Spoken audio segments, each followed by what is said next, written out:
Hello and welcome to Who Needs Western Civ. I'm your host Clay Green. Today I'll be talking to Brooke Sommerville. Brooke Sommerville is a visiting faculty fellow at the Hamilton Center for Classical and Civic Education at the University of Florida.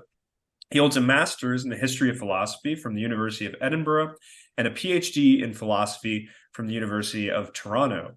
His work focuses on ancient ethics and political theory. His writing has appeared in Phronesis, Ancient Philosophy, Classical Quarterly, and Philosophical Writings. He is especially a student of the concept of happiness in Greek thought, which is appropriate because he's one of the happiest philosophers I know. Unfortunately, that's a relatively low bar. I'd say that's kind of like being the tallest building in Wichita. Thanks for being here, Brooks. I really appreciate it. My pleasure. So maybe I could ask you to talk a little bit about your background, especially your education. What were the formative influences on you? How did you become interested in what you're interested in, the philosophy of especially the ancient Greeks, but really much of the Western tradition? And what are the special areas that hold attention for you? And if you could maybe say just a tiny bit about how the idea of Western Civ might have played out somewhere in your education. Yes, so I grew up in Toronto, and when it was time to go to college, I enrolled in a great books program. That was very much a sort of self-conscious attempt to restore the classical, sort of classical liberal education. And it was organized along a sort of roughly chronological model. So we started with a lot of the Old Testament, and along with Eastern texts and some Plato, and sort of marched through time. And really, especially I guess the second year of that program, which was very heavy in Plato and Aristotle, but also in Enlightenment thought, convinced me that really philosophy was for me, and that philosophy was what I was most interested in. And so when I got out of college, I decided to do a master's at the University of Edinburgh. One of the philosophers that I was particularly impressed with was David Hume. So naturally enough, I went to Edinburgh to study David Hume and the Scottish Enlightenment. And when that was finished, I eventually applied to do a doctorate. And at that time, I was very happy with what I'd done with him. I was very happy with my education at the University of Edinburgh. But I really felt as though Plato, I had things to say about Plato, and that Plato had really captured my interest at that point. And so at Toronto, I was part of the collaborative specialization in ancient and medieval philosophy, which is sort of a big center that they have there. And I worked mainly on Plato's ethics, and in particular his account of pleasure, what he thinks pleasure is, and what kind of contribution he thinks it makes to happiness. So it's just to sort of connect these moves with Western civilization, right? I mean, I think the Great Books program that I was enrolled in was certainly very cognizant of Western civilization as a kind of theme to explore. I should say, it did explore texts that are outside of the Western tradition, to be sure. But I have a sort of rare experience as an undergraduate where I was sort of aware of some of the politics around the study of Western civilization going into it. And why was that? Well, because the program was especially new. I was sort of part of the second cohort of the program. So third and fourth year at this point were just theoretical. The different years had sort of official titles. Myth and Symbol was first year, Reason and Revelation was second year. And what was third and fourth year? Now I need to know. Third year was Culture and Imagination. Oof. These are Uh, good. yeah, yeah. I think that's the year we read. That was especially sort of English lit heavy, I think. Um, Was fourth and year then getting a job? yeah, fourth year is just called Profit.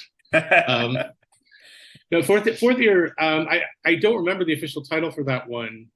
But I know that it was, that's the one that I remember as being sort of heaviest on sort of political theory. Hmm. And we were reading sort of more modern texts at that point. Things like, Francis Fukuyama, that sort of thing. So we were sort of coming out and just reaching sort of the modern world at the end. So when you were studying Plato and Aristotle, were you more interested in questions having to do with ethics, human behavior, political life? Were you more interested in the epistemological, metaphysical side of things? I know you're very familiar with both, but what is it that drew your attention? I think I think it was more the moral questions that were sort of the gateway to the the gateway drug to the metaphysics and epistemology. I don't think Plato is alone in this by any means, but it's certainly true of Plato that if you think that you can work on an ethical question without getting into uh, metaphysical and epistemological questions, you're usually kidding yourself. Hmm. And so I think of, I'm sort of, I don't think I'm sort of uh, primarily interested in metaphysics and epistemology, but if you give me an ethical issue and show me how Hmm. it's riding on certain issues in metaphysics and in epistemology, I'm there for it, all in. Hmm. So yeah, that's how I sort of think about it. We were talking before the show. You happen to be teaching a class right now on David Hume, and you were talking about the uh, students becoming very frightened at the potential ethical implications of um, determinism or necessity or a lack of free will or something like this. Is that related? Is that a case where metaphysics has actually some bearing on our ethical experience? Oh, I think so. I think absolutely. I think that's kind of a case where it's flipped though, where you sort of get into it because you're just sort of interested in the kind of metaphysical questions, right? What kind of position should I have about free will? Yeah. But then you start to see the implications of them for morality, right? So I Mm. mean, a lot of people think that our basic practices of praise and blame, Mm. punishment and reward, really sort of central to morality.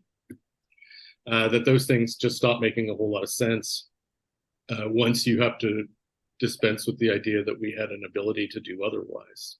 Mm.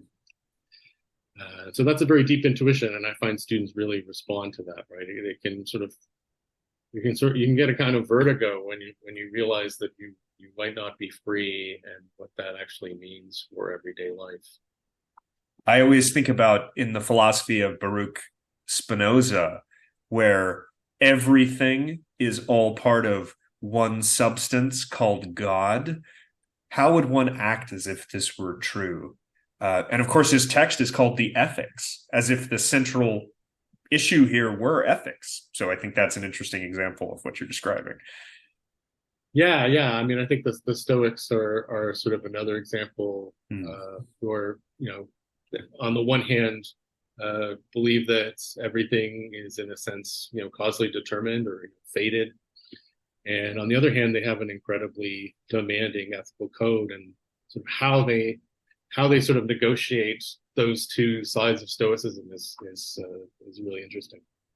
So we're ranging through the history of philosophy, which is something I enjoy about talking with you. You have deep familiarity with many different periods of philosophy. I'm curious if you think that there's something that holds together these different philosophical traditions that we could call Western, not even thinking about a big term like Western civilization, but just thinking about Western philosophy. Do you think there's meaningful reasons to keep those all together and think about them either in a sequence or as a group or a cluster or any other way you might describe it. What do you think about that? I do, yes. I mean, I think that there are a couple of ways of sort of cashing out the unity of what we call Western philosophy, right? One is, and this is sort of along the lines of Western civilization, more Okay. generally, right? They have this origin in a sort of marriage of uh, sort of two traditions that sort of already had hyphenated names by the time they arrived at the altar, right? The Judeo-Christian on the one hand and the Greco-Roman on the other. Mm. Um, and so you've got a kind of clear transmission of certain ideas and themes across time, to people like Spinoza or to people like David Hume. Mm. I'd say also, apart from the sort of transmission of certain ideas, you also have certain sort of thematic unity to them. Mm. I mean, I think something that we get both from each of those traditions that I mentioned is a kind of prizing of self-interrogation. Mm. That you find both in the figure of Socrates and in the figure of Jesus or the Jewish prophets. Mm. And so you can sort of see that being cashed out in all different ways across the history of philosophy. It's not to say that other traditions don't have some kind of similar form of self-interrogation, but it is to say that a hallmark of Western philosophy involves that kind of self-questioning, self-critique. And also, I just think it's important, even if you don't buy everything I just said, right? It's important because of the self-understanding of those figures we're talking about, right? I mean, even if that all turned out to be false and a mirage, it seems to be a fact that Spinoza understood himself to be responding to, say, Greek philosophers, for example, or that Hume was sort of vividly aware of where his philosophy fell into a kind of broader puzzle involving Greco-Roman philosophy, especially. And so, sort of to understand these authors on their own terms, I think you have to understood how they understood what they were doing and what sort of larger conversation they took themselves to be contributing to. Yeah, that's really striking. There's a lot of great stuff in your answer. I'm always interested in the fact that there really is a continuing historical consciousness, even a historical record that goes from, let us say, Herodotus to the present. That is to say that there really aren't gaps in the historical knowledge of maybe it's, in describing this, it might be too early to call it Western peoples or something like that, because that's actually what we're trying to define or get at. But there is no break. There's no period where there isn't kind of continual production of writing that we have. And the truth is that even in the Middle Ages, when the so-called Dark Ages, when some things were lost, really history wasn't exactly lost. There were some texts that weren't preserved, and there were some eras that were less well understood than others. But it really is true that there's this kind of understanding going from the earliest classical histories of a historical consciousness, of a sense of this is what happened in the past, that persists. It obviously splinters off also into the Islamic world when that particular historical change happens, but it really goes continually to the present. And to me, that's a very strong argument for what you might call a civilization. It's some sense of identity over time, some memory that doesn't really suffer a massive rupture. Greater or lesser ruptures, but no fundamental eruption. And I think that's very similar to what you're saying about the history of Western philosophy. Yeah, no, I would agree. I would agree. I mean, I think I mean, I guess we're going to get into this some more, but I think when it comes to sort of teasing out what's thought to be provocative about the term Western civilization, right? What its critics have to say about it. I mean, I think it's worth sort of parsing out both the civilization part, right? That I think that term probably gets some people's backs up. But what we're really talking about is, certain political, artistic, literary achievements and the ability to sort of pass those across generations. Minimally, that seems to be what we're talking about. And also to call it Western, right, is to say that there's some kind of unity to it. And I think that also gets, that invites certain criticisms, right? Because often people are sort of starting with a very narrow understanding of what they think Western means. And then the critique is, well, you're leaving this out and you're leaving that out. And actually, in a lot of cases, that's just false, right? As you mentioned, the term Western civilization does not leave out the Islamic world, for example. There are, of course, they count among their cultural inheritances the Judeo-Christian as well as the Greco-Roman. So it seems to me sometimes there's some straw manning going on about what the Western is referring to. Yeah, we'll certainly get into the critiques. Yeah, I really appreciate that reminder that the term Western is contested. And the funny thing about that term, of course, is that if Western is to delimit the civilization that we're talking about, it really isn't a geographic delineation. The geography stops making sense very, very quickly, right? Right. Western can be found in many places throughout the world. At one time, you would have said very firmly that if we could travel back to the year 0 BC, not that the Romans used the word Western, but we would want to point to the Roman political order and say that was where Western, quote unquote, Western civilization resided. But of course, that's the middle of the Mediterranean. The Mediterranean would be the quote unquote cradle of Western civilization.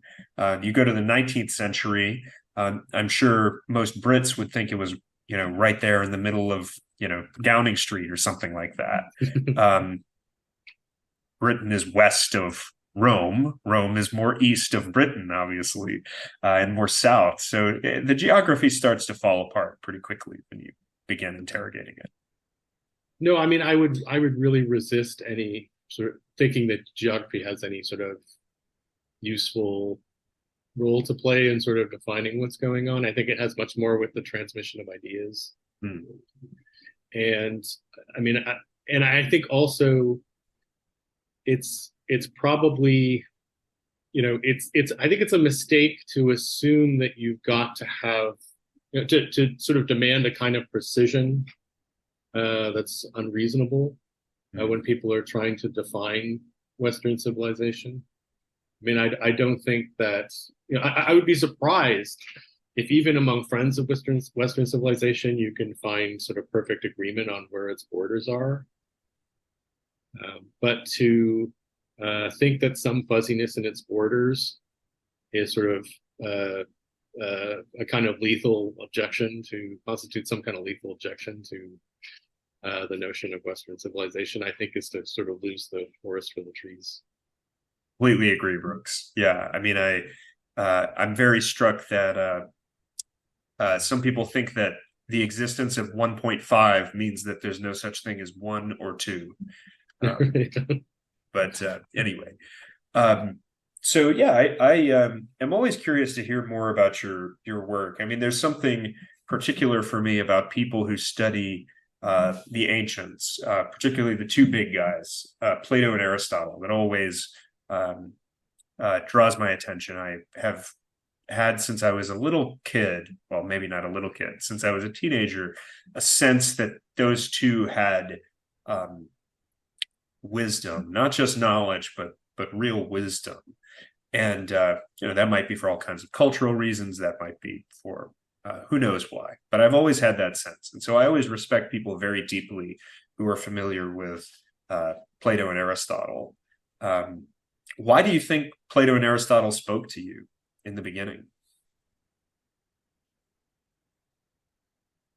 I think, I think one reason I can point to is very much sort of from the perspective of a student. So someone who sort of doesn't know much, doesn't really even know what philosophy is, doesn't know much, and certainly doesn't know much about the history of philosophy. I think that one really appealing thing, as someone who's coming from that position of ignorance, which we all are when we start to study, is there's an appeal that ancient Greek philosophy in particular has, which is because even Plato and Aristotle, it's important to remember, are inheriting a certain tradition, right? The pre-Socratic tradition of sort of Greek theorists who came before them, but because that is sort of relatively new and freewheeling and sort of unregulated and so forth, you really get a sense from Plato and Aristotle that they are sort of building things from the ground up and showing their work in a way that, when you start to study later periods of philosophy, they don't do, because, often because they have more of a sort of tradition behind them and a kind of technical vocabulary that they're appealing to. So, a lot, careers have been made about, how Kant's using this term in this way and Hegel's using this term in this subtly different way, right? And there's something refreshing about reading, a Socratic dialogue where Socrates says, okay, here, I'm going to explain what I'm talking about here. You know what carpenters do, right? Or you know how it is with horses?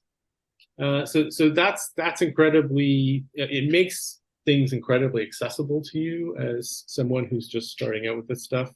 It's less intimidating. And now Aristotle's a little different. Aristotle does have a technical vocabulary, but because it's his, right, he's sort of coining these terms. He usually sort of tells you what he means by them. So he's going to say, I'm going to use this term, but here's what I mean by it.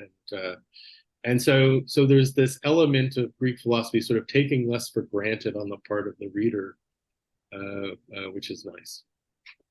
Yeah, that's great. I was very struck when I was in college beginning to read St. Augustine and realizing how much of Christian theology he helped to formalize and kind of stabilize. And I found that very, very interesting, that this was a person who was laying the tracks that, if you want to say, our collective life would move along in terms of its understanding of church doctrine and things like that. He didn't have so many tracks behind him as were in front of him. So yeah, one of the things that you've studied is the concept of happiness. You also mentioned pleasure, but maybe you could say something about happiness. And did the Greeks mean by happiness what we mean by happiness? Not exactly. So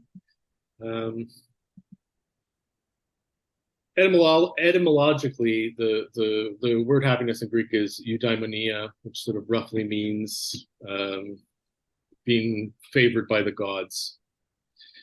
It's not clear how much of that origin of the word is sort of part of the live debate that goes on. Aristotle seems to think that it's just sort of equivalent to living well. And what you usually, if you're teaching Aristotle, what you usually have to remind students of or to caution them about is that in 2023 English, we often use happiness as sort of a synonym for being pleased. And that's not sort of the basic meaning of the word as the Greeks are using it. some translators actually don't even use the word happiness for eudaimonia because they're worried about this sort of identification with pleasure or with the kind of subjective feelings, and so they'll use the word flourishing. Right. If I tell you that the geraniums in my garden are flourishing, you don't think that means they're having like a really good time exactly. It just means that they're living well, right? They're living full geranium lives. Do you think flourishing is actually a good translation for eudaimonia, or would you translate it differently? I mean, I certainly understand the motivation for it, right? If you use the word flourishing, students will be less likely to sort of fall into the trap of thinking that we just mean pleasure or something like that. I would rather just stick with, I find flourishing sounds kind of artificial.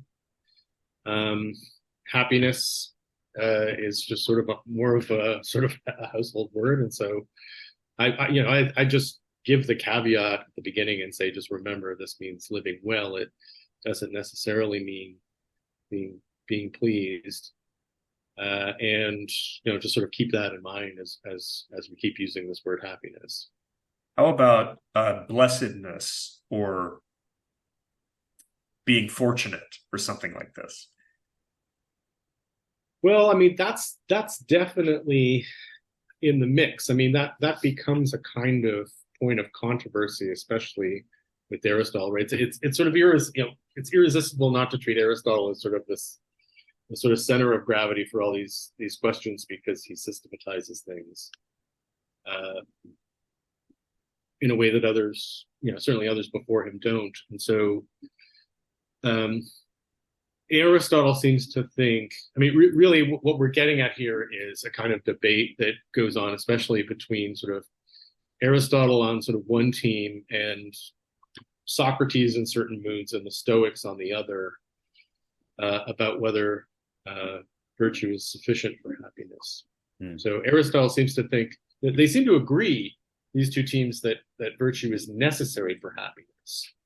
You can't be happy without virtue. But where they disagree is Aristotle thinks, well, it's not sufficient for happiness. You also need things to break your way. If you're impoverished, if you're ugly, if you don't have children or have lousy children, Aristotle thinks those things can sort of come along and sort of blot out your happiness. And on the other side are the Stoics and sort of sometimes Socrates, who really seem to think, no, virtue is not just necessary for happiness, it's also sufficient.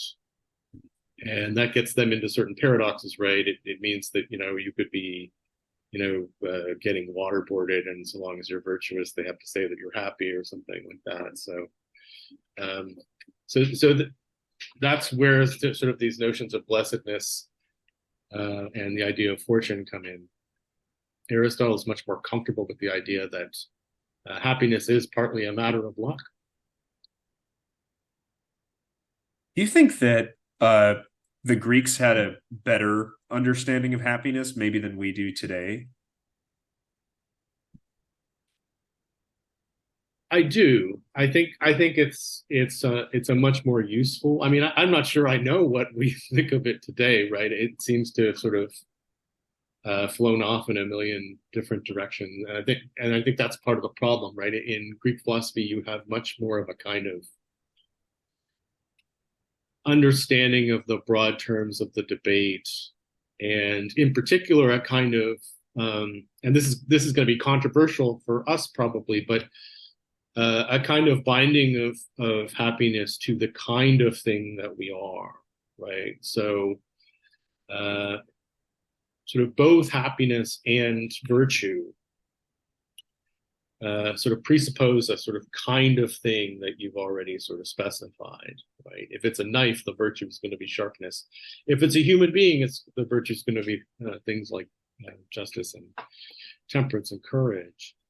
And so, I suppose it's fair to say that the related conceptions of both virtue and happiness in Greek philosophy are less individualistic, in the sense that they were talking about a certain kind of living well, given the kind of thing that you are. Whereas I think we're more likely to sort of sever that connection between happiness and anything like a natural kind, or any sort of talk about what sort of humans by nature are meant to do or cut out to do, or that kind of thing. Yeah, modern people don't really like the concept of nature very much, do they? Comfortable perhaps with nature being something outside, but the idea that any of us have a nature that means that there are certain ways that we flourish and certain things that lead to us not flourishing. We don't really want to think that way. Why do you think that is? I mean, I think there are a couple of reasons for it, right? One is that certainly after Aristotle, I mean, I'm thinking of someone especially like Immanuel Kant, right? You get more of this view that there's something like the autonomy of ethics, where once you start talking about right and wrong, good or bad, you've just simply left the realm of nature. There is no good or bad, right or wrong there. And that's a kind of complicated story, right? It has to do sort of, I think, as much of a change in our conception of what nature is, as a change in our notions of, say, good and bad, right or wrong, or ethics, or generally. So these things are sort of changing together in tandem, kind of thing. But I also think we're sort of two minds about this, right? I mean, I think we've probably become more comfortable in a certain way with the idea that humans can be studied scientifically than we would have been maybe 300, 400 years ago. And yet we're sort of resistant to the idea that study could be bound to nature in certain ways. I mean, one way I kind of try to make the case for the sort of ancient position on this when I'm teaching is to get students to think about sort of things like animal welfare, right? We're very comfortable with the idea that what is good for, say, this particular gorilla is tied to what we think is good for gorillas, right? What we think a sort of healthy, natural gorilla life looks like, right? If I were keeping a gorilla sort of alone in a cage in sort of terrain that it's not used to, right? In terrain that gorillas don't live in, with no other gorillas to interact with, on a diet that gorillas don't eat, right? If a protester outside my zoo said to you, they're abusing this gorilla, right? This gorilla can't do, it can't, assert dominance or show submission. It can't play. It can't hunt. It can't do all the things that we think gorillas do. I think we sort of readily understand that, right? As sort of being bad for the gorilla.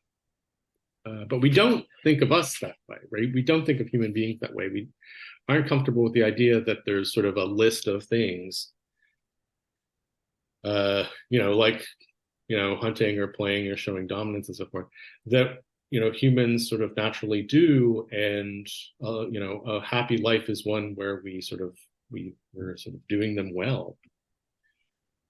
And so I think we're sort of all over. I think we're just sort of all over the place when we start thinking about happiness, or sort of more generally, sort of the well-being of different things. Mm. Mm.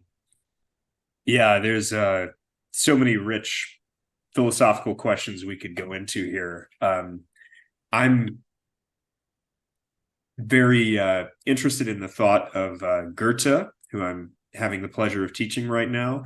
And for Goethe, maybe the essential difference between what we might call Western civilization, or the particular amalgam of European pagan culture with the Judeo-Christian influence, and the purely classical Greco-Roman strain, which Goethe saw as very, very different. He saw the difference between those two things as lying in a sense of having a history. According to Goethe, the Greek lived in nature today and was comfortable with understanding himself as having a nature, but also the world as having a nature, and not really having a history, having just kind of a sort of revolving series of, the same old thing happening over and over again, empires rising and falling, all this kinds of thing. But of course, in the Judeo-Christian world, individual conscience, a sense of guilt, a sense of memory, a sense of being embedded in a story is very, very important. Obviously, it has its tremendously good sides, morally in all kinds of ways, but it also has this strange consequence of feeling a little bit out of nature, if that makes sense, a little bit different from all the other creatures in a temporal sense, almost living in a different realm. Like I said, there's so much that could be said about these things, and we can only just brush the surface of them. Yes, I mean, I think definitely the conception of nature as fallen in some sense is sort of a really important part of the story there.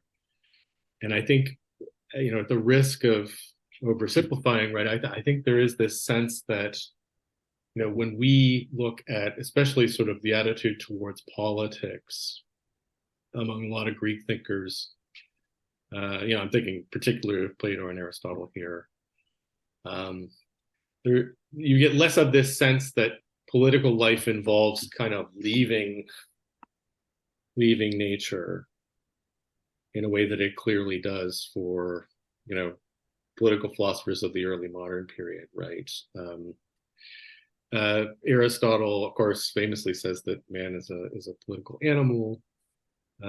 Living together in cities is not unnatural for Plato and Aristotle, the way it is for I think thinkers who come later, and thinkers who are influenced by the sort of Judeo-Christian side of things, where founding cities is sort of associated with bloodshed and crime, and there's another kingdom that you should be more oriented towards anyway. And so I think one thing you get from the Greeks is just a kind of counter programming against that way of looking at politics as sort of, in some sense, unnatural, as though you've sort of left the world of nature when you start talking about politics or something. That's not the way Plato and Aristotle see it, at least. Yeah, that's really fascinating. Even with Socrates, right, you've got this idea that doing philosophy means sort of staying away from traditional political institutions to some degree and being suspicious of them. In a way, that has a sense, though, of being of a belief in a grounding in nature, because the very idea of nature supposes that there's some kind of intelligible order that isn't simply identical to the order as projected by custom or customary authority. There's another realm of verification that everybody would agree to, regardless of where they came from, where their background is. Everybody could see that the thermostat rises to a certain degree when something happens. It isn't just a matter of it's our way. It's the way. It's the way of things. Yeah, I mean, this is a trope that you find certainly in sophistic thought that gets taken up by Plato and Aristotle. This contrast between nomos, or law, custom, that kind of thing, and physis, or nature. And one of the sort of hallmarks of the natural world is that it doesn't depend on anybody's agreement about what is the case, and it's sort of the same everywhere, right? So Aristotle's sort of quick example of what the natural is fire burns everywhere. But the drinking age is going to depend on whether you're in Quebec or Florida or British Columbia, right? That's all nomos, that's all custom, and that changes from place to place. This leads to perhaps an unanswerable question. If hey, it's Wednesday afternoon, we're halfway through the week. I think it's time for you to give a dissertation in 5 minutes. Yeah, exactly. Right. We're talking about these foundational Western thinkers who are a part of a tradition that reaches to us today. There's a sense in which the things that they write about and the ideas that have passed on to us are actually a part of our nomos. I think I'm getting that right. A part of our custom. And yet what they're about is physis, or nature. So there's a sense in which if these Western philosophers are a part of a tradition that reaches us and constitutes us in some sense as a civilization, nevertheless, a particular civilization, nevertheless, those ideas are ideas that purport to or aim at universality, going beyond particularity. So I wonder if this isn't related to the self-critical instinct you were talking about, and that might be a part of the DNA of this, of what we call Western civilization, that part of its customary inheritance, strange way of thinking about it, but I think it's right. Part of its customary inheritance is the idea of nature, the idea that custom isn't right and something else is what's right. This is the conflict of universalism and particularism. How can you help me out of this bind? How does that make any sense? Well, yeah, I mean, I agree that there's at least the appearance of a paradox there, right? There's a custom that seems to be anti-custom. I think that it's important to remember that. That's sort of true of the study of nature quite generally, right? Is that you're trying to achieve some kind of, I suppose, sort of godlike objectivity, but you are always doing it within a certain framework and with a certain set of assumptions that you sort of bring to the microscope or bring to whatever scientific model that we're using. And so, I think you can kind of sort of resolve the paradox there by just saying there's sort of a difference between sort of what you're trying to achieve on the one hand and sort of the necessary conditions for doing any kind of inquiry or having any conversation in the first place. And just sort of on the question of sort of Western civilization being a useful concept, right? I mean, I think one of the things you sort of need to think about when you're deciding whether to scrap this idea is that framing it as a particular tradition, as a particular civilization, is one way of sort of bringing out that idea that this is sort of a particular take on things, right? Of course, there's a whole lot of disunity inside of it. There's not sort of one take on nature. Of course, it's vast and it includes all kinds of disagreement. But to the extent that we can talk about some kind of unifying themes, it's still sort of one take on what nature is like. And as a result, is sort of necessarily, unavoidably partial and built on certain assumptions that are themselves open to criticism, and which it is in the habit of criticizing groups. But that doesn't mean that they don't. That doesn't mean that they don't exist. It means that those assumptions do exist, and sort of always do. And so, it seems to me that sort of one sort of way of, I think, pressing critics of Western civilization as sort of a useful concept is to sort of say, well, if you get rid of the idea that these are sort of works that are part of a larger tradition, then aren't you worried about sort of suggesting that they don't come from a time and a place and that they don't represent something like a perspective? Doesn't that sort of run the risk of elevating them to something like a view from nowhere, right? And it suggests this, I think, picture that we should reject, right? Which is non-Western civilizations are particular perspectives, are particular takes on things, but then these things that we used to call Western civilization, well, they're not part of any tradition at all. But it's like, oh, like they fell from the sky or something. And so I think one thing that critics of Western civilization sometimes miss is that this is a way of sort of grounding it, like bringing it back to the ground, and saying that it's sort of mortal and human and full of error and regret and all the rest of it, because it's like all those other things. It's like all those other traditions and civilizations that I was just talking about. Yeah, thank you. It does seem like an especially ambitious tradition or civilization, doesn't it? Yes, I mean, I get sort of I have reservations about comparing what Western civilization is doing to other civilizations, because in a lot of cases I just don't know.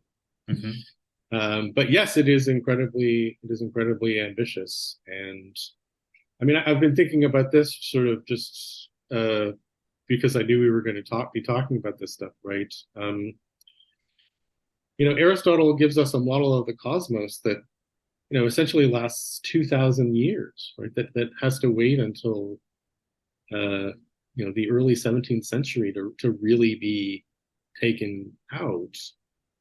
And it was wrong, right? It was super wrong.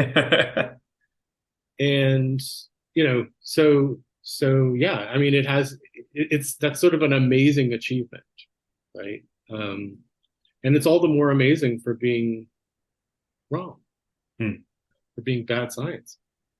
I've heard it said that with the exception of Plato and Aristotle, Plotinus is the most influential philosopher who has ever lived, for the reason that for a good 1,000 to 1,500 years after his death, he was simply the most important philosopher, or one of the 3 or 4 most important philosophers in several major traditions. And this point was actually made by Peter Adamson of the History of Philosophy podcast, a great podcast. He said, there simply won't be another person like that, because there are too many philosophers, there are too many available texts. A person having the kind of enduring influence that Plato and Aristotle had, or that someone like Plotinus had, that force of almost constituting the field, that's unlikely to be repeated in our incredibly diffuse, complicated, non-unified world of knowledge that we seem to have today. Yes, I mean, I think that there's something in particular about not just Plotinus, but the Neoplatonic tradition that is that seems so foreign, just from sort of the perspective, I guess, of the modern, the university in 2023, right? Which is what, you don't practice theurgy in your classes? That's next Tuesday, but I mean, the Neoplatonists were syncretists, right? And they thought that they subscribed to this view that there just is the truth. Capital T. And they were willing to sort of take wisdom from anywhere, to the extent that they thought it was hitting on something important and true, right? So they thought that Plato, of course, was the greatest sort of uh, uh, discoverer of the truth out there. Uh, but they were sort of willing to take truth from anyone. And so they would go, they didn't really uh, respect the difference between philosophy and religion. That's sort of a given now.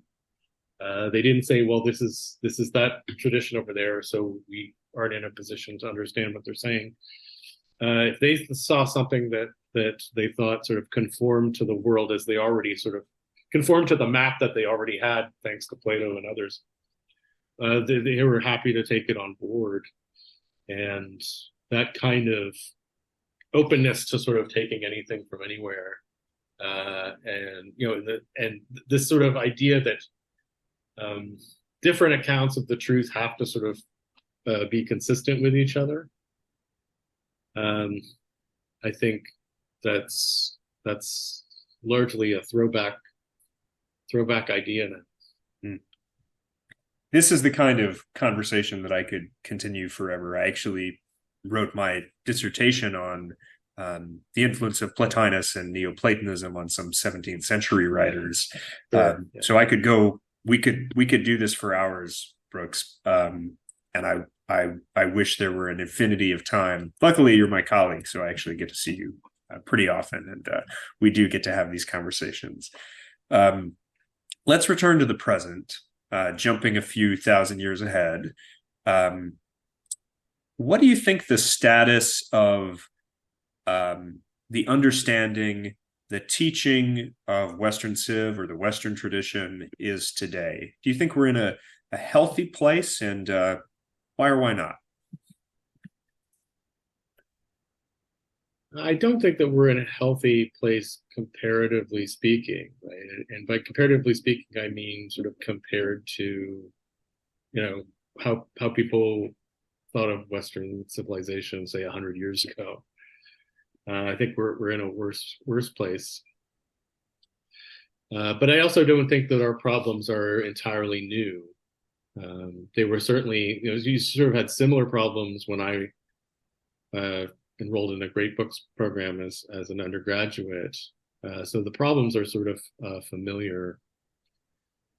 And I mean, I think that I can go on to talk about the problems if you want me to. Yeah, I think that's good. And if I'm not mistaken, you're referring to people challenging either the existence of great books programs or the existence of Western Civ classes or the concept of Western Civ, or are those the kinds of things you're thinking about, or just sort of decay and decadence, which is always around? Right. No, not so much. Not really so much decay and decadence, I'd say. I mean, that's probably part of it, but I hate to name drop, but I had a lovely conversation in the car with Cornel West a few years ago. I'll just pick that name right back up. And did I say a few years ago? A few weeks ago. Right, that's what I thought. I had a lovely conversation with Cornel West a few weeks ago while I was driving him from the airport. And he said that he thought we were in a period of intellectual decadence. So if you thought that, you'd be in good company. But I think I agree with you that the problems are, partly from a kind of hostile attitude. So how would you characterize the hostility towards some of these concepts and classes that we've been talking about? I think it's worth teasing out a couple of different challenges that the study of Western civilization is seeing right now. So I think that first is something I have alluded to, which is kind of definitional challenge, right? A kind of argument that says this isn't really a unified thing. It's not clearly defined. And so it's just not a useful concept. And I think of this one as being sort of upstream from the others, right? Because if this objection lands, then really there's not much to be said on behalf of Western civilization, right? If we can't define it, if we can't say what we mean by it, then you might think it's just game over. But I also find that this sort of argument usually involves sort of an unnecessarily narrow understanding of what is meant by Western civilization, right? So, sometimes they'll take it to they'll just sort of identify it with Christendom or something like that, and so they'll point out all the pagan wisdom that's also influencing this tradition as though that's some huge takedown, but of course, it's not.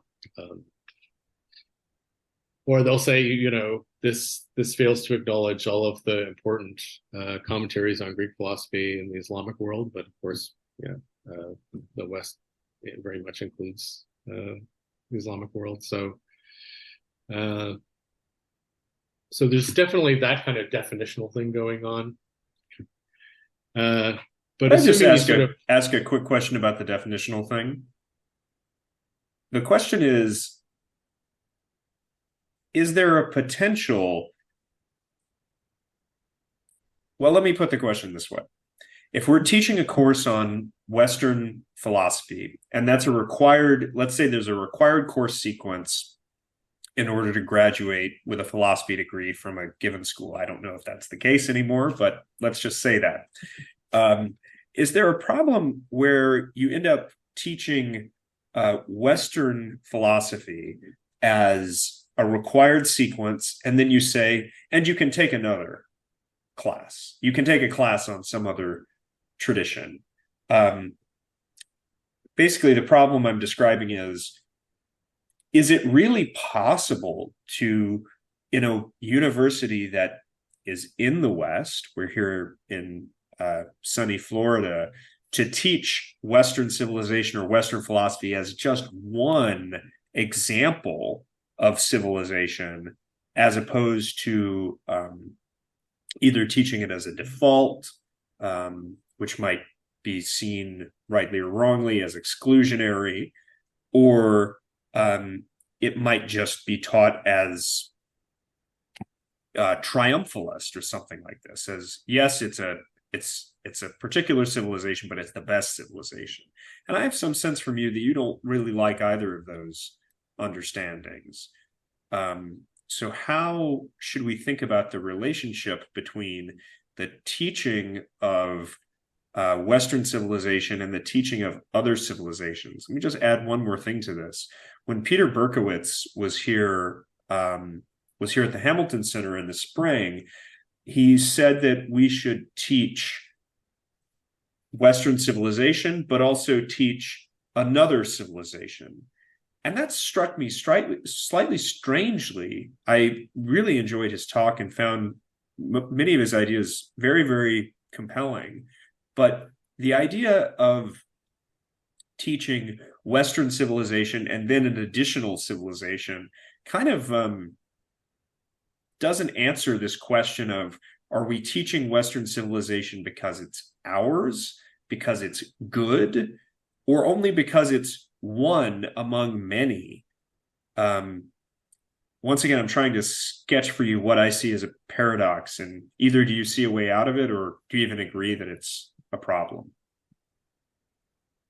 I mean, I think, as I mentioned, my own undergraduate education did look outside of sort of Western civilization by anyone's definition of it. Yeah. For wisdom from other traditions, and I don't really see I don't really see a problem with that. In fact, I think that that's a great thing. But I think the sort of real force of your question is the way that you put it, right? Do we value Western civilization because it's ours, or do we value Western civilization because it's good? I mean, it seems to me that both are true, right? We think that it's good in the sense that we think that it contains a lot of wisdom, right? I think rhetorically, probably unfortunately, right, the way that gets heard is that to say that it's good is to say that it is The best, um, the best, or the yeah, only. exactly. That there's a kind of triumphalism in that I think um, I don't think we need any of that to defend the study of Western civilization. You don't have to convince me that your mom is either the best mom or the only mom who's ever lived for me to think that you're right to love your mom. Right, which I If do. your mom is She is the best. totally unlovable and without any speck of goodness, I think you probably shouldn't love your mom. But if your mom is your mom and good, hey, you're allowed to love your mom as much as you want. And I don't need to believe that your mom is better than mine. Yeah, I do think that there's a, at a very sort of deep level, right? There is a kind of incommensurability about uh, comparing different civilizations, right? Um, Yeah, what would be the and, grounds of such a comparison? It could only well, exactly. Yeah, be the understandings of one or another, persons who are um, making the consideration, and they're gonna belong or identify with one or the other or both. And both actually wouldn't really help you, would it? Because you would be yourself in some sense incommensurable. yeah. I think there's certainly rhetorically, I think we don't need to be triumphalist. Uh, what we should, but the sort of what is it that the Marines say? Like there are many rifles, but this one is mine, right? Mm. That the fact that if you're living in Florida in 2023, the institutions around you, that that has a certain connection to this particular civilization that it doesn't have to those other civilizations is seems like less controversial grounds uh, on which to debate, right? Um, and I mean, if the idea is that we're trying to convince people who already aren't on board with the value of the study of Western civilization, I don't think that triumphalism is probably going to get you very far in that kind of arena in any case. Um, so I guess I would tend to lean on the this is ours side of things. Yeah, I appreciate that. And I appreciate the way you put it that there's a right way to talk to people who have certain challenges for the idea of Western civilization, and there would be a wrong way to talk to those people. That's certainly a sense that I Absolutely. share. Um, yeah, chauvinism absolutely doesn't get us anywhere.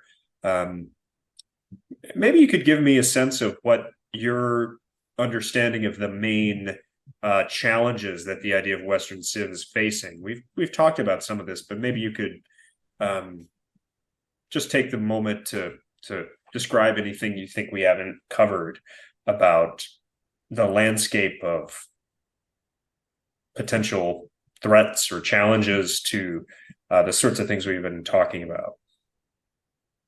Well, yeah. So I think that there are a couple other sort of challenges to Western Civ that are worth sort of teasing out, right? So apart from the definitional stuff, right? I think that the once you knock that down, right, there are people who say like, I know what it is. I just think that it's bad, or I don't think that it's useful. And so I think even within that camp, it's worth distinguishing between a couple positions, right? Sometimes when someone's criticizing Western civilization, I wonder if, they still think that we should read the Divine Comedy and Aquinas and Shakespeare. They just don't think that the Western Civ sort of frame for these things is particularly useful or important. Um, And you it know, might be dangerous. It might be pernicious in some sense. It could have a chauvinism or triumphalism just baked into it That's certainly an Right. argument I've heard. Yeah, certainly. Or maybe this is like a softer version of that, but they just think, look, why give certain texts this boost, right? This advantage, this edge, this head start, as it were, in the marketplace of ideas, by saying that they have a particular connection to the Western tradition, right? Why not just take away Western Civ and just let the chips fall where they may? And if Macbeth is good, then we'll still read it. And if the Divine Comedy is still good, then we'll still read it. The the So the the problem with that, I'm sorry to interrupt, but sure. I have to, because this is a matter of vocation or calling. The problem with that, of course, is that it's not so easy to just pick up the Divine Comedy or uh, let's say what's the hardest Aristotle book? Let's say the Metaphysics. Metaphysics. It's not so easy to just pick those things up. Actually being able to get value from them and therefore to determine whether or not they're useful, that's a process that requires a lot of induction by a skilled teacher, a whole background of cultural assumptions. I think Shakespeare gets a big boost by the fact that he's very, very famous. I teach a poet, John Milton, who today in America is not very, very famous. He once was, but there's a whole machinery of how people can be brought into these difficult texts that is part of in a way what we're arguing for. We're arguing for that induction process. A good Western Civ class is meant to open up things for you that might otherwise be unavailable to you, foreign to you. It's really about broadening your horizons, not about closing them off. There's a lifetime of experience to be had with a work of Aristotle and the thought of Aristotle, or even the cultural milieu in which he lived. I mean, this is all stuff that gives great interest and variety to life. None of these things, I think, are merely kind of book thumping or canon thumping or something like this. These are gateways, as you well know, to lifetime of questions and experiences and thoughts and hopes and dreams and all these sorts of things. So I'm sorry to interrupt you with a long rambling sort of rant, but I do get passionate about these things.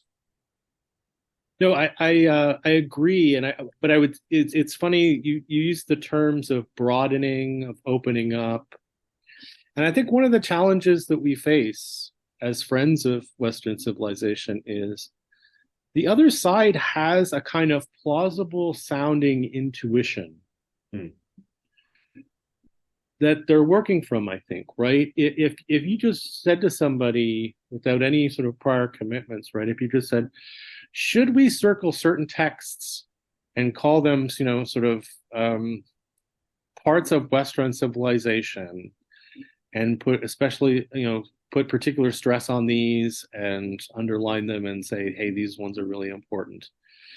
Or should we just do away with all of that and just let people shop for texts and pick up ones that they think are good and just forget about the texts and their connection to a particular tradition or to a particular civilization? I think that there's a sense in which just that, it sounds like scrapping Western Civ is going to be broadening, is going to open things up. But I mean, like you, I think that that's mistaken. But I think we have to acknowledge that there's like a certain kind of initial plausibility to that that we're working against, right? And I mean, the problem with it is that floating in empty space isn't the same as freedom, right? Very well said. And I think if you put yourself in the shoes of an undergrad, right? you're an undergrad and you're trying to figure out what course to take, and you look at the syllabus, right? And I mean, I can remember thinking this.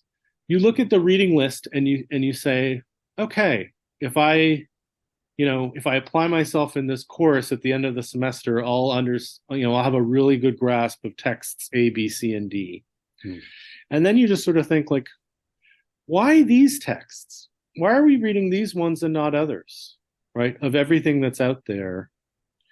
And then you start to think, well, is this reading list the product of nothing but the sort of idiosyncratic obsessions of the person at the front of the room, right? Are they trying to get published in some super specialist journal, and this is sort of the result of that kind of hyper specialization, right? What's holding these things together? What connects these texts to something bigger, right? And so like one of the things that the sort of Western Civ framing does is that it communicates to the student something like, you're not just going to understand these texts, you're getting a piece of a larger puzzle here.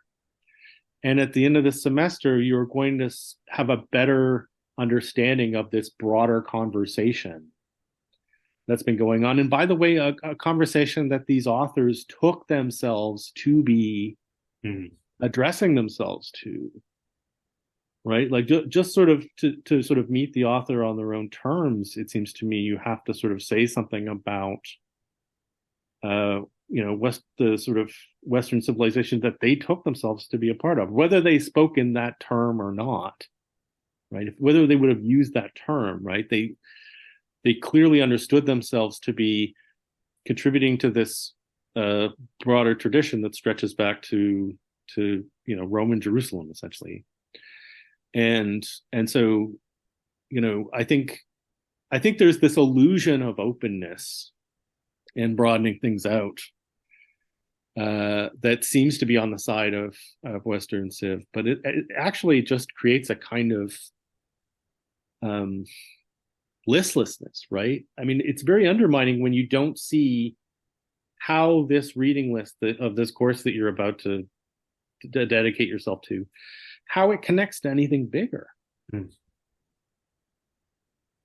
I'm very conscious of the fact that when I teach classic texts, I very often tell students that they're learning about themselves, because I emphasize the point that sometimes these classic texts are actually the source or the origin point of some of our intuitions, our kind of unstudied assumptions about things. But you're making me see that there's kind of there's a sense in which I'm playing into our narrowness by doing that, and actually teaching some of these classic texts as other and very different from ourselves has value too. Oh yeah, I think so. I mean, I think just sort of just generally, I think one of the reasons that the label of Western Civ is important is because, I think of it as kind of a way of fighting back against the hyper specialization of the university, right? Awesome. Yeah, I agree. Because it contains, literary, artistic, philosophical, political achievements. It just sort of cuts across all the bright lines of the university. It's just sort of necessarily more interdisciplinary when everything else is sort of moving in the opposite direction, right? And so, I mean, I think that's really, it's one of the reasons it's valuable, because it's sort of pushing back against that trend. Yeah, I really appreciate you highlighting that. That's something I hadn't thought of, but most people associated with the academy understand that there are problems with the hyper specialization. It frustrates students, it frustrates administrators, sometimes it frustrates faculty. But Western Civ is actually one of these larger concepts that could break down some of those barriers, but there's such fear of being a dilettante, right, in the academy that I think that's part of the resistance to that. So, with a final kind of closing question, this is our last serious question.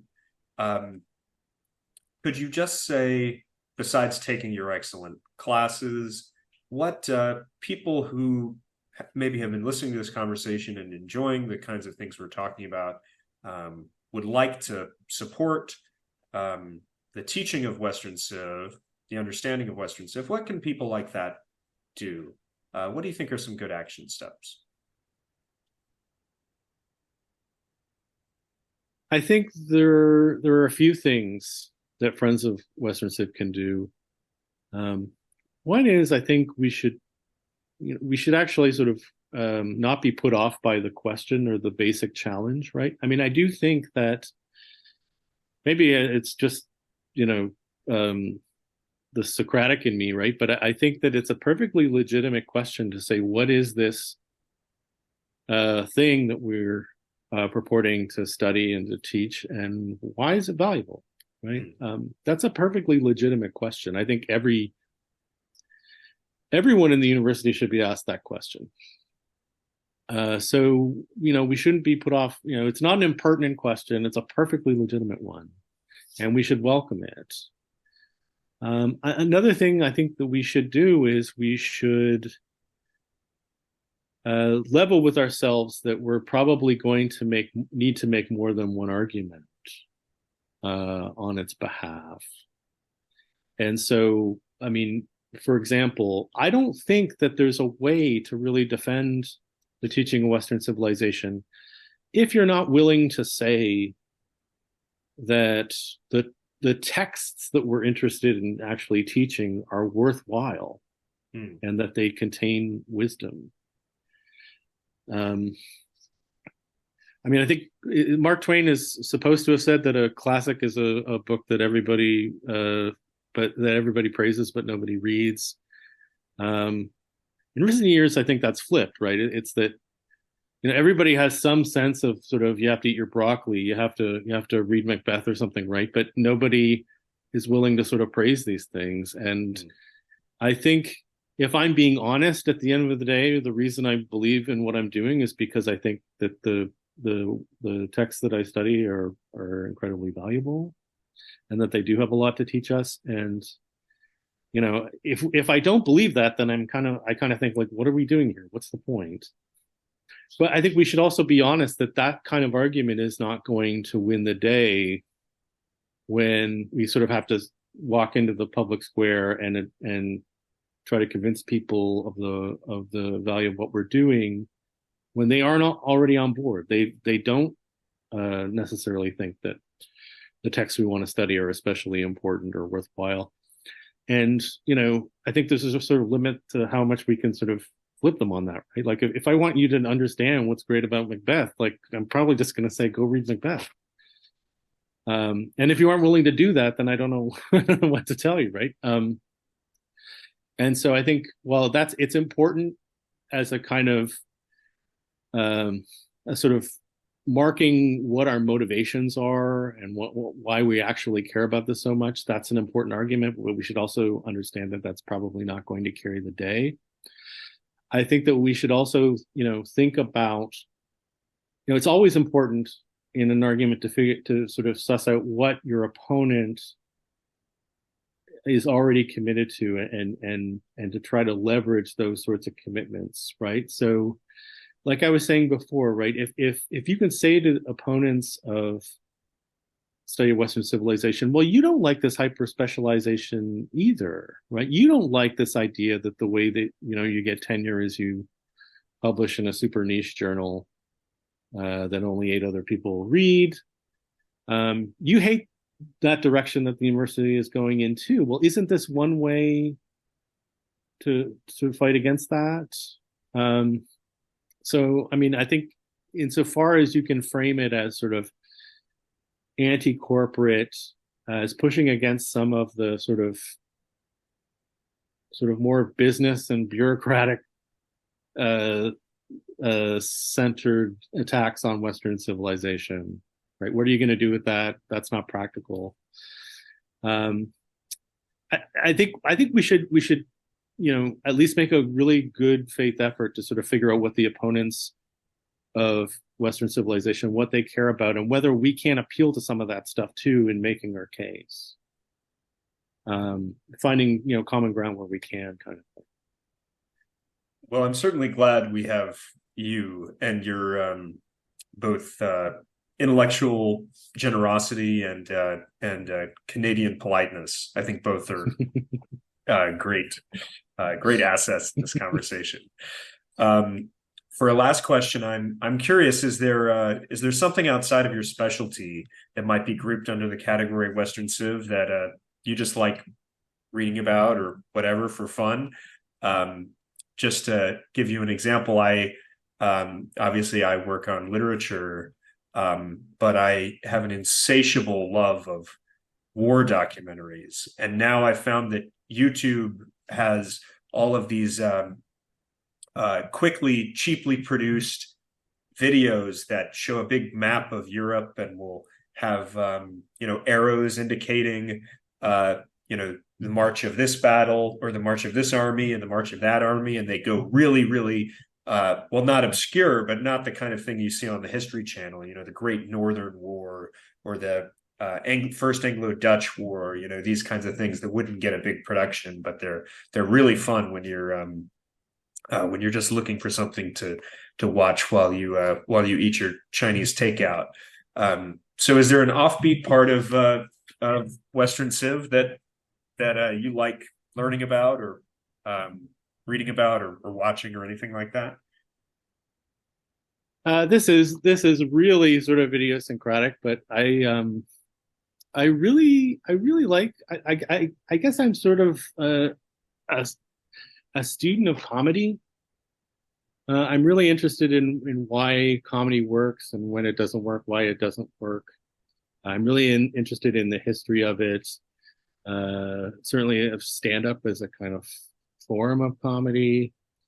And so, yeah, I mean, I think I haven't figured out exactly how to do this in any kind of respectable professional way. I don't know if I ever will, but I really do think that, something like the study of comedy that could really, get historical and start looking at, historical accounts of comedy, why comedy works, what's useful about comedy, why we laugh, what's interesting about it. I think I just have like a kind of bottomless interest, and I also think it's kind of relevant because, it's certainly the stand-up medium seems to be one that's not sort of as vibrant as the sort of heyday in the 80s. So, Who's your um, favorite stand-up comic? oh gee, I mean, probably certainly the best that I've seen, I think, is Jerry Seinfeld. Um, but I would put a good word in for uh, both Mitch Hedberg and Stephen Wright as sort of similarly like a lot of silly wordplay, really quick sort of one-liners, sort of like a race to be as quick as possible and to have sort of as many jokes, sort of a very dense presentation of jokes. I'm a big fan of that kind of stand-up. I love Mitch Hedberg. Rest in peace. And I remember a joke he told. He said, I was in a band once. Everybody either loved us or hated us, or they thought we were okay. So maybe this podcast, people will either love it or hate it or think it's okay. That's maybe all the options. It's been really fun talking with you, Brooks. As happens so often when I talk with you, I absolutely lose track of time, but I do want to respect your time and go ahead and end this podcast.